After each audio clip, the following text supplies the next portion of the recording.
नमस्कार साथियों, इस वक्त मैं पश्चिमी राजस्थान के सेड़वा गांव में हूं, जहां पर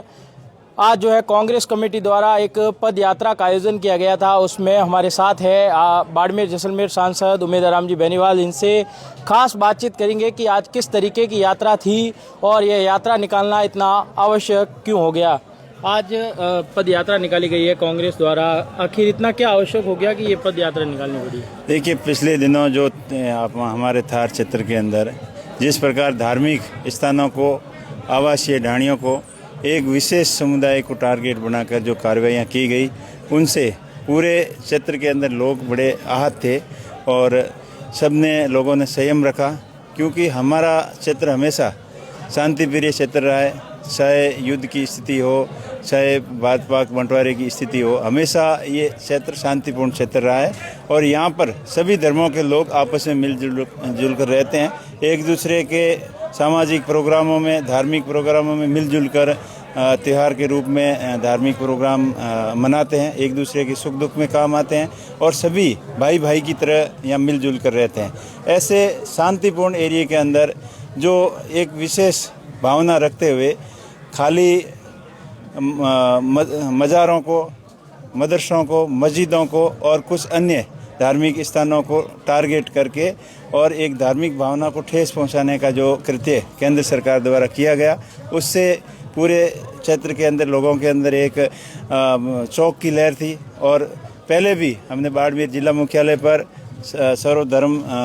सम्मेलन वहाँ किया और सभी लोगों की तरफ से जिला प्रशासन को ज्ञापन भी दिया और उसके बाद में भी नोटिस आ रहे, अभी 1000 से ज़्यादा नोटिस लोगों को दिए हुए हैं। और इस शांति प्रिय एरिया को जिस प्रकार केंद्र सरकार द्वारा अशांत करने का असफल जो प्रयास किया जा रहा है, उसको कतई हम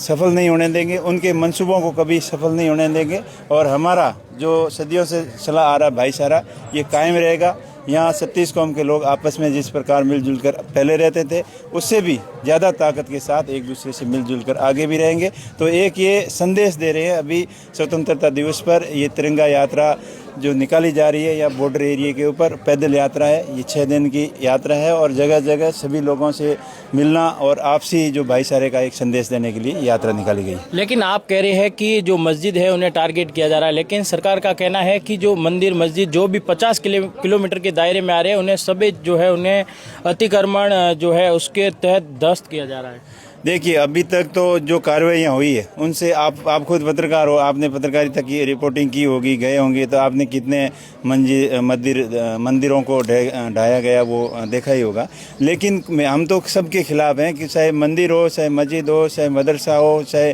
अन्य प्राइवेट स्कूल हो, चाहे रहवासी ढाणी हो या अपना आस्था का केंद्र हो, जहाँ पर ढाणियों के लोग अपने कुल देवी देवताओं के, अपने आस्था के जो भी केंद्र हैं उनमें जो आस्था रखते हैं, वो किसी को न छेड़ें, किसी को न गिराएं। एक तरफ सरकार के मंत्री या मुख्यमंत्री को चिट्ठी लिख रहे हैं बीकानेर के संदर्भ में कि बीकानेर के वन क्षेत्र के अंदर आई हुई ढाणियों को अब गिराया नहीं, उनको रेगुलर किया जाए। वो भी बॉर्डर का एरिया है और यह भी बॉर्डर का एरिया है, तो एक ही जगह दो तरीके के संविधान एक देश के अंदर हो नहीं सकते। तो ये दुर्भावनापूर्ण नीति के साथ में जो भी ये कार्रवाइयाँ करना चाह रहे हैं, हम क्षेत्रवासी सभी 36 कौम के लोग इन कार्रवाइयों के एकदम खिलाफ है। और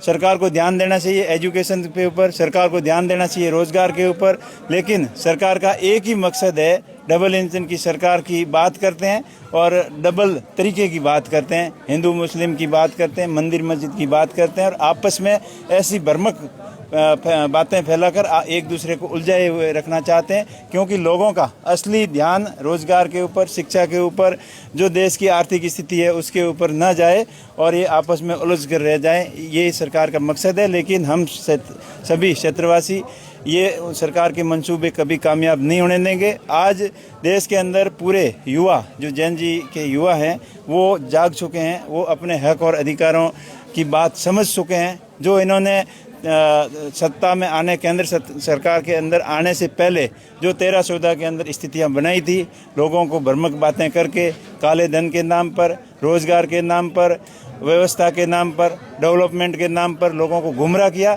लेकिन काम उन्होंने सिर्फ मंदिर मस्जिद और हिंदू मुस्लिम धर्म ये ऐसी बातें करके और ऐसी बातें करते हैं कि हिंदुत्व खतरे में है, हिंदुस्तान खतरे में है। तो क्या लगता है आपको अब इस पद यात्रा के बाद जो है सरकार इस पर ध्यान देगी और ये जो ऑपरेशन क्लीन है इसको बंद किया जाएगा? बिल्कुल, सरकार को मजबूरन इनको ध्यान देना पड़ेगा। और जो युवाओं की सोच है, जो अभी दिल्ली के अंदर जंतर मंतर पर युवाओं ने परीक्षाओं के अंदर पेपर लीक को लेकर जो बड़ा आंदोलन किया, उसके बाद में सरकार एकदम चेती हुई है और पूरे देश के युवा भी जाग चुके हैं। इस क्षेत्र के लोग अभी लोगों को हकीकत समझ में आ गई कि जब एपीजे अब्दुल कलाम जो देश के राष्ट्रपति थे तब हिंदुत्व खतरे में नहीं हुआ। जब एक सिख माइनॉरिटी के प्रधानमंत्री रहे मनमोहन सिंह तब हिंदुत्व खतरे में नहीं रहा। आज पिछले 12 साल से देश के अंदर सब कुछ हिंदुत्व की बात करने वाले सभी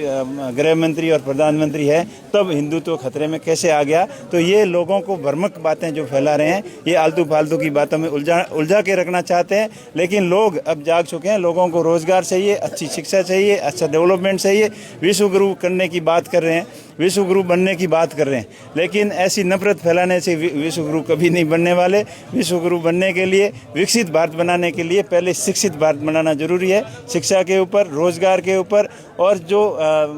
मेडिकल की व्यवस्थाएं हैं, स्वास्थ्य की व्यवस्थाएं हैं, उनके ऊपर